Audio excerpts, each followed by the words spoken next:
Hi guys, this is my dragon fruit flower. Tingnan nyo, napakaganda.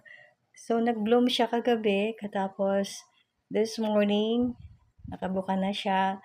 Tapos, maya-maya ay malalantayan para mag-form na rin siya para maging dragon fruit.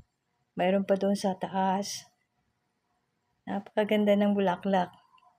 Mayroon din doon sa labas. Tingnan nyo. It's beautiful. Napakaganda talaga ng bulaklak ng dragon fruit. Napakalaki pa ng bulaklak. So, season na siya ngayong panahon na ito. This month, it start of blooming. Tapos, may susunod pa na mag-bloom. Alright guys, thank you for watching.